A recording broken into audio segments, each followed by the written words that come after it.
Hecate, the shadowed goddess of Greek mythology, was unlike the other Olympians. Born of the Titans Perses and Asteria, her heritage was steeped in mystery and ancient power.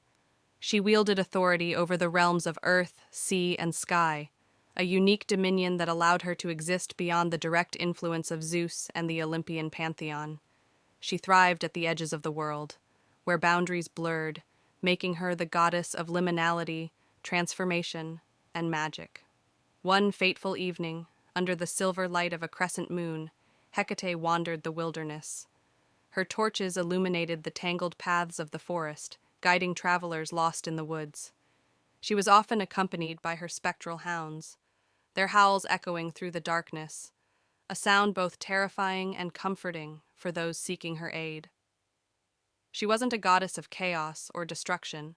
She represented the unseen and the unknown, a guardian of mysteries and a protector against the dangers lurking in the night.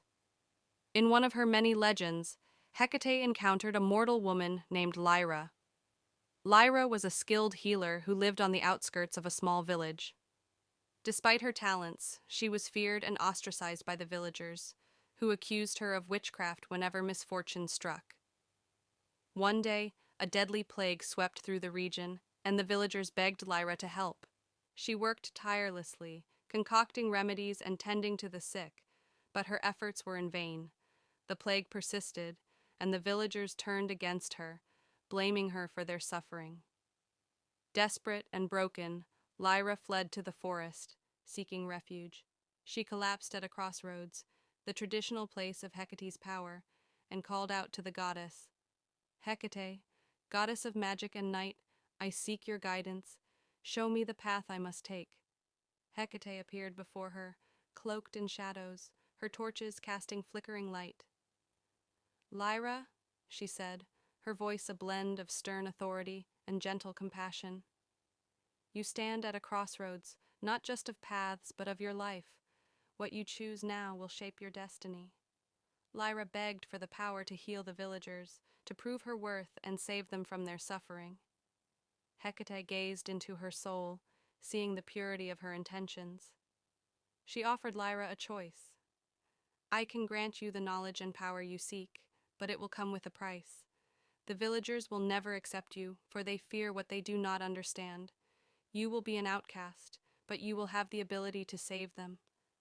Lyra, her heart filled with compassion, accepted without hesitation. Hecate bestowed upon her the ancient secrets of herbalism and the magic of healing. With this newfound power, Lyra returned to the village and cured the plague. Yet, true to Hecate's warning, the villagers, fearful of her abilities, banished her from their midst. Lyra made her home in the forest, where she continued to heal those brave enough to seek her out. She became a figure of legend, her life forever intertwined with Hecate's. The goddess, moved by Lyra's selflessness, appointed her as a priestess, ensuring her name would be remembered among those who walked the path of magic. Hecate's own role in the myths of gods and mortals was often one of quiet strength. Unlike the flamboyant deeds of Zeus or the fierce battles of Ares, Hecate operated in the shadows, offering guidance, protection, and sometimes punishment. She was a guide for Persephone when she descended into the underworld, her torches lighting the path. She helped Demeter in her search for her daughter, embodying the bond between the divine and mortal worlds. Her shrines were often placed at crossroads, where offerings of food, particularly cakes, were left in her honor. These places symbolize the choices and transitions in life, a reflection of her role as a goddess of thresholds. She was both revered and feared, a duality that defined her essence. Hecate's magic was not merely about spells and incantations, it was the magic of transformation and understanding. She taught her followers to embrace the unknown, to see the beauty in the mysteries of the night, and to find strength in solitude. Her hounds, symbols of loyalty and vigilance, reminded them that even in darkness, they were not alone. In time, Hecate became a symbol of empowerment for those on the fringes of society, women, witches, and outcasts. Her story endured, not because of grandiose feats, but because of the quiet, enduring power she represented. She was a goddess who understood that the greatest magic lay not in dominating others, but in guiding them to find their own strength. And so, Hecate's legend lives on, her torches lighting the way for those who dare to walk the path of the unknown, teaching them that even in the darkest of nights there is light to be found.